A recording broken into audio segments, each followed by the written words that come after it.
How do we tell our story? Craig, come with us. Who has the lowest tire prices and installation? American Cycle Accessories. Who's the best at helping you customize your bike? American Cycle Accessories. Now, where do you go for the best selection in aftermarket accessories? American Cycle Accessories. Good job. Follow your friends to American Cycle Accessories, where old school customer service will help your dreams come true. Street class racing is growing in popularity these days, and more folks are modifying their bikes so they can spend time at the track and still ride them on the street. We asked Grant Guston, sales manager at False River Motorsports, for some tips on getting a stock bike ready for the track.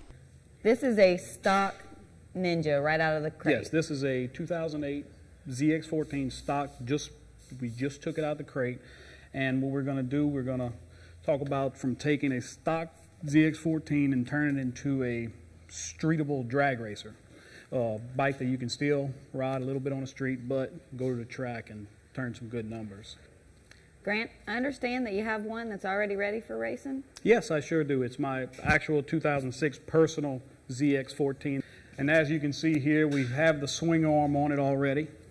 It's a 10-inch extension, which what that does, it makes the bike longer, so when you leave the line, it doesn't want to wheelie on you.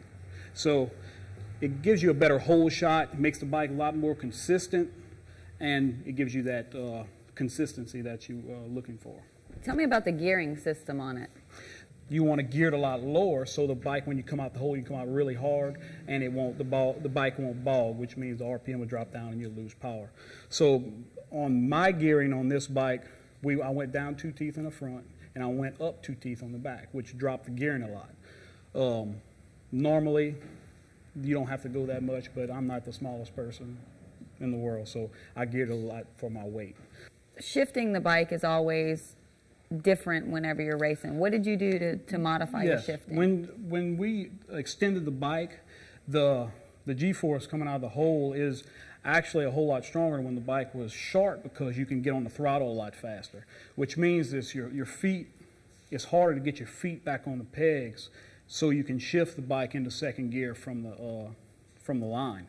What I've installed in this bike is just a regular air shifter, and how it works, you have a ram right here, and you have an air tank. The way it works, is a computer that I have it hooked up. When you hit a button, it kills the engine for so many milliseconds, and at the same time as that, it opens an air valve from the air tank and push pressure on this cylinder, which shifts the bike. Shifts it up. I have a switch right here. With the switch in the down position, my horn button will blow a horn. When I shift it in the up position, I know that when I shift this button, hit this button, I'm going to activate the air shifter, and what it does when you hit the button, it picks up on the shifter and allows it to shift. When it's running, it'll kill the engine at the same time. Grant says racing modifications can range from just a few $100s to several thousand, depending on just how far and fast you want to go.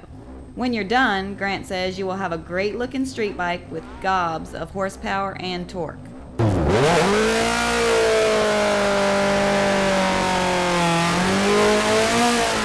Well, smoky burnouts are fun to watch, but what will this baby do in the quarter mile?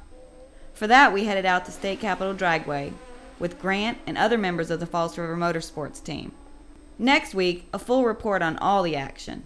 For LA Rider, this is Lovey Zago.